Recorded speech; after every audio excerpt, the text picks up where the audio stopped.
Dhanik Bharat Educational Institutions, Inter, IIT, JEE, NEET, admission opened. వాళ్ళు influence చేయడం వల్ల వెళ్ళిన వాళ్ళు విజయ్కి ఓటేయటం వల్ల ఈ ఫ్యాక్టర్ బాగా వర్కౌట్ అయింది టీవీకేకి. ఇక ఇంకొకటి చూసుకుంటే డిఎంకే విషయంలో అసలు అంటే అన్నా డిఎంకే ఈసారి కనిపిస్తుందో కనిపిదో అసలు చాలా వరకు కూడా అన్నా డిఎంకేకి తక్కువ సీట్లు వస్తాయి, డిఎంకే ఆధిక్యంలో ఉంటుంది అనుకున్నారు.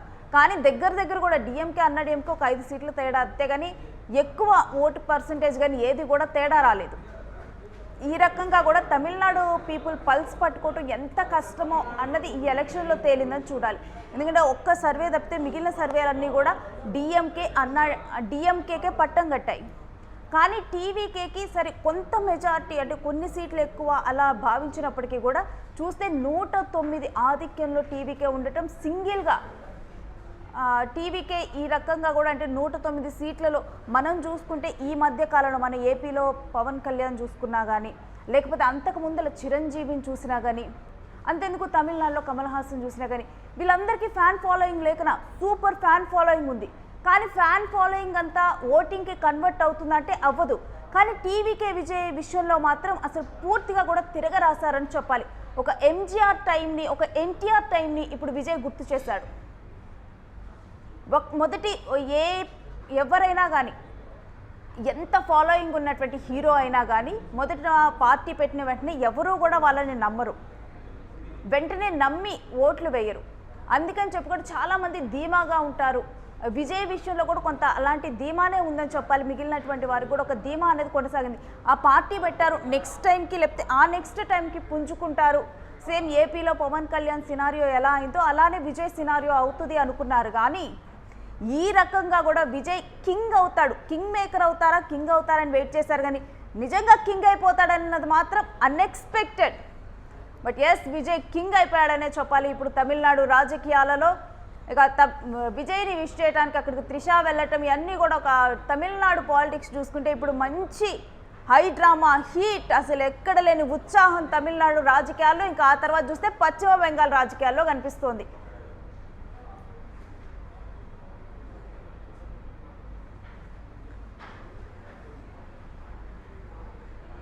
రైట్, ఇక ఒకవైపు చూస్తూనే ఉన్నాం.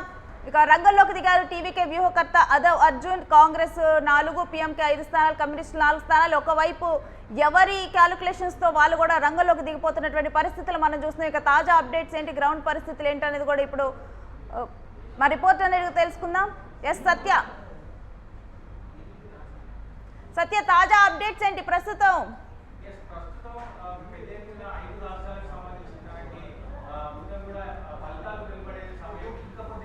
మొత్తం కూడా ఈ లీడింగ్కి సంబంధించినటువంటి రిజల్ట్ అన్నిటి కూడా వచ్చే అవకాశం ఉంది. ఖచ్చితంగా 5 గంటల్లోపు మొత్తం అన్నిటికి సంబంధించినటువంటి రిజల్ట్ వచ్చే అవకాశం ఉంది. దాంతోపాటుగా ఖచ్చితంగా ఏదైతే ఎగ్జిట్ పోల్స్ ఏవైతే చెప్పాయో దానికి తారుమారుగా ఎగ్జాక్ట్ పోల్స్ అనేవి ఉన్నాయి. ఖచ్చితంగా అన్ని రాష్ట్రాల్లో అటు టీవీకే, ఇటు తమిళనాడు అయితే టీవీకే విజయం సృష్టించిన పరిస్థితి కనబడతా ఉంది.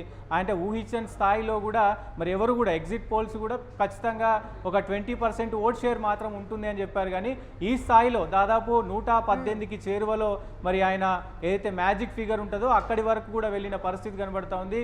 సో ఇటు మమతా బెనర్జీకి కూడా పశ్చిమ బెంగాల్లో అదే పరిస్థితి ఉంది.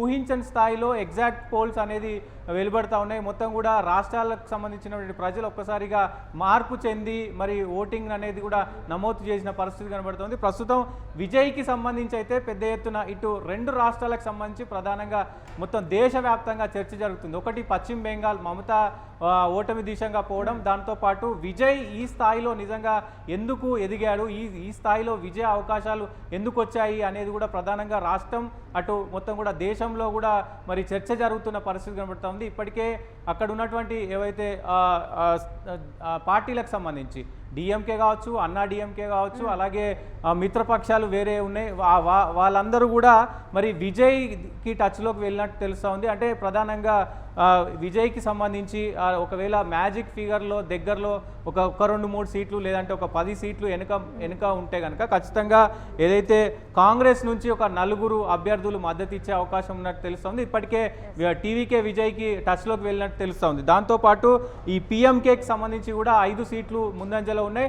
వాళ్ళు కూడా మరి విజయ్కి మద్దతు ఇచ్చే అవకాశం ఉంది. వాళ్ళు కూడా విజయ్కి టచ్లోకి వెళ్ళినట్టు సమాచారం వస్తుంది. అయితే ఇక్కడ IUML కూడా 2 స్థానాల్లో ఆధిక్యం ఉంది. వాళ్ళు కూడా మరి విజయ్కి టచ్లోకి వెళ్ళినట్టు తెలుస్తూ ఉంది. ప్రధానంగా ఇక్కడ విజయ్కి సంబంధించి ప్రధానంగా మరి చాలా వ్యూహకర్తగా పనిచేశారు. మరి ఇక్కడ ఈ ఎన్నికలకు సంబంధించి ఏదైతే ఆదవ్ అర్జున్ అనేది ఇక్కడ ఆయన చాలా కీలకంగా పనిచేశారు. మొత్తం కూడా తమిళనాడులో ఆయన వ్యూహాలు రచించినటువంటి తీరు కావచ్చు, ఆయన మొత్తం కూడా ఈ తమిళనాడు ఎన్నికలకు సంబంధించి కానీ తమిళనాడు యొక్క నాడి కానీ లోకల్గా, ఎందుకంటే తమిళనాడులో ఆ లోకల్ నాడి అనేది ఉంటుంది. సతీష్, మీరు అన్నట్లు ఇప్పుడు ఆదవ్ అర్జున్ స్ట్రాటజీస్ టీవీకే పార్టీలో మనం చూస్తే ఎమోషనల్ సెంటిమెంట్ స్ట్రాటజీస్ ఫాలో అయ్యారని చూడాలా ఆదవ్ అర్జున్? డెఫినెట్గా, అంటే ఇక్కడ అన్ని ఫ్యాక్టర్స్ మరి అటు అన్నీ కూడా కలిసి వచ్చినాయి అని చెప్పుకోవచ్చు. ఏదైతే ఈ సినిమాకి సంబంధించినటువంటి వ్యవహారంలో సుప్రీంకోర్టు ఇచ్చినటువంటి తీర్పు కావచ్చు, హైకోర్టు ఇచ్చినటువంటి తీరు కావచ్చు, అలాగే ఎన్నికల కమిషన్ కూడా మరి అన్ని ఏదైతే సభలు పెట్టుకుంటా అంటే అన్నిటికీ కూడా రద్దు చేసిన పరిస్థితి ఉంది. సో కొంత ఇబ్బంది పెట్టిన పరిస్థితి అన్నీ కూడా మరి కీలకంగా వ్యవహరించినాయి. దాంతోపాటు మొత్తం కూడా అంటే ఒకవైపు ఇప్పుడు అధికారంలో ఉన్నటువంటి డిఎంకే పార్టీకి సంబంధించి కూడా మరి స్టాలిన్ వ్యవహార శైలి కావచ్చు, స్టాలిన్ తీసుకున్నటువంటి నిర్ణయాలు కావచ్చు, ఇవన్నీ కూడా ప్రజల్లో కొంత వ్యతిరేకత ఉంది అనేది ఖచ్చితంగా ఏర్పడుతూ ఉంది. ఎందుకంటే ఖచ్చితంగా డిఎంకేకి ఈ స్థాయిలో వ్యతిరేకత ఉండడం, అన్నా డిఎంకేకి వచ్చినటువంటి ఏదైతే ఓటింగ్ షేర్ ఉందో దాదాపు 68 వరకు కూడా వాళ్ళు అంటే 68 సీట్ల వరకు కూడా ఆధిక్యంలో ఉన్నారు. సో ఆ ఓటింగ్ శాతం అనేది పెరిగిందంటే ఖచ్చితంగా డిఎంకే పైన మరి ఇదైతే ఉంది, డిఎంకే పైన వ్యతిరేకత ఉంది అనేది ఖచ్చితంగా అర్థమవుతుంది. కానీ ఈ స్థాయిలో అన్నా డిఎంకేతో పాటు ఈ స్థాయిలో విజయ్ వైపు ప్రజలు మొగ్గు చూపుతారని కూడా మరి ఎవరు ఎక్స్పెక్ట్ చేయలేదు. దీంట్లో చాలా సత్య మనం చూస్తే ఇప్పుడు కాంగ్రెస్ నేతలు విజయ్ తో టచ్ లోకి వెళ్తున్నట్లు తెలుస్తోంది. డెఫినెట్ గా కాంగ్రెస్ సంబంధించినటువంటి కీలక నేతలు అక్కడ ఉన్నటువంటి కాంగ్రెస్ ఏదైతే 4 సీట్లు ఆధిక్యంలో ఉన్నాయో కాంగ్రెస్ తో పాటు ఇంకా వేరే 2 పార్టీలు కూడా మరి వాళ్ళు ఆ టచ్ లోకి వెళ్ళినట్టు తెలుస్తోంది. ఇప్పటికే మరి మ్యాజిక్ ఫిగర్ ని దాటుకుంటాడు. ఎందుకంటే ఇప్పుడు 112 సీట్ల ఆధిక్యంలో మరి విజయ్ ఉన్నాడు. ఇంకొక 4 సీట్లు 5 సీట్లు అయితే 118 అవుతుంది.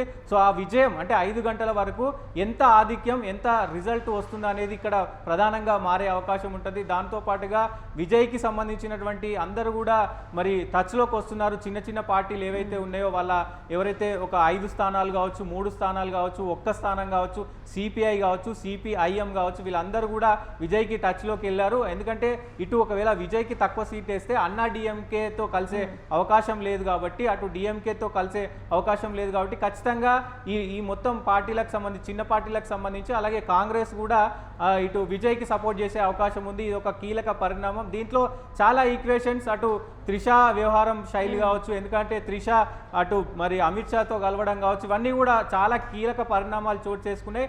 దాంతోపాటు ఈ వ్యూహం కూడా పనిచేసింది. ఆయన తీసుకున్నటువంటి వ్యూహాలు కావచ్చు, ఆయనను ఏదైతే కొంత తొక్కే ప్రయత్నం చేశారో అంటే ప్రజల్లోకి వెళ్ళే టైంలో పెద్ద ఎత్తున ఆయనను అడ్డుకున్నారు. డిఎంకే కానీ బీజేపీ కానీ అందరూ కూడా అడ్డుకున్న పరిస్థితి ఉంది. ఎన్నికల కమిషన్ కూడా మరి కొంత పర్మిషన్ ఇవ్వని పరిస్థితి ఉంది. ఇవన్నీ కూడా ప్రజల్లోకి వెళ్ళాయి, ఖచ్చితంగా ప్రజల్లోకి వెళ్ళాయి. ఆ మార్పు అనేది కోరుకున్నారు కాబట్టే మరి విజయ్కి ఈ తరుణంలో ఇట్లా వచ్చిన పరిస్థితి ఉంది. ఖచ్చితంగా కొంత పోలిక కూడా సోషల్ మీడియా వ్యాప్తంగా అంటే పవన్ కళ్యాణ్ ను కూడా తీసుకొని వస్తున్న పరిస్థితి ఉంది. ఇంకా మనం ఎగ్జాక్ట్ గా పోల్చాలంటే సత్య మనం వెనక్కి వెళ్తే కనుక ఇంకా చాలా మంది కూడా ఇటు అక్కడ ఉన్నటువంటి తమిళనాడులో చూస్తే ఎంజీఆర్ తో పోలుస్తూ ఉన్నారు. ఒక నూతన అధ్యాయంలా చూస్తూ ఉన్నారు. డెఫినెట్గా ఎంజేఆర్ ఏ విధంగా అయితే మరి ఆయన ప్రజల్లోకి వెళ్ళి ప్రజల సమస్యలు తెలుసుకొని ఏ విధంగా పొలిటికల్ అంటే సినిమా నుంచి మరి ఎంజేఆర్ పొలిటికల్ ఎంట్రీ ఏదైతుందో అదే తరహాలో విజయ్ కూడా సేమ్ అదే తరహాలో అంతకు మించి మరి విజయ్ కూడా అదే తరహాలో వెళ్తున్నారు అనేది కూడా పెద్ద ఎత్తున సోషల్ మీడియాలో మొత్తం కూడా ట్రోల్ అవుతున్న పరిస్థితి ఉంది. అక్కడ అండ్ ఇంకొకటి ఏంటంటే సత్య, మనం ఇప్పుడు ఉన్నటువంటి అంటే మనం చిరంజీవి, పవన్ కళ్యాణ్ వీళ్ళతో కంపేర్ చేసుకుంటే అంటే వీళ్ళకి ఫ్యాన్ ఫాలోయింగ్ ఉంది. కానీ వీళ్ళ ఫ్యాన్ ఫాలోయింగ్ మొదటి వాళ్ళు పోటీ చేసిన వెంటనే కూడా ఓట్ బ్యాంక్గా కన్వర్ట్ అవ్వలేదు. కానీ టీవీలో చూసుకుంటే వెంటనే తనకి ఓట్ బ్యాంక్గా కన్వర్ట్ అయిపోయింది అదంతా. అంటే ఇక్కడ కీ ఫ్యాక్టర్ అనేది రేణు ప్రధానంగా విజయ్ ఏ పార్టీతో కూడా పొత్తు పెట్టుకోలేదు. సో ఆయనకి ఎన్ని ఇబ్బందులు కలిగినా ఎన్ని సమస్యలు వచ్చినా ఒంటరిగా వెళ్ళాడు. అది అంటే ఏ పార్టీతో కూడా ఇటు అన్నా డిఎంకే కావచ్చు, అటు డిఎంకే కావచ్చు, ఇంకా బీజేపీ కూడా చాలాసార్లు విజయ్ని పిలిచింది, విజయ్కి ఆఫర్లు ఇచ్చింది, మీకు ఇన్ని సీట్లు ఇస్తాము అన్ని సీట్లు ఇస్తాము అని చెప్పి ఆఫర్ చేసింది. కానీ ఇటు కాంగ్రెస్తో కానీ బీజేపీతో కానీ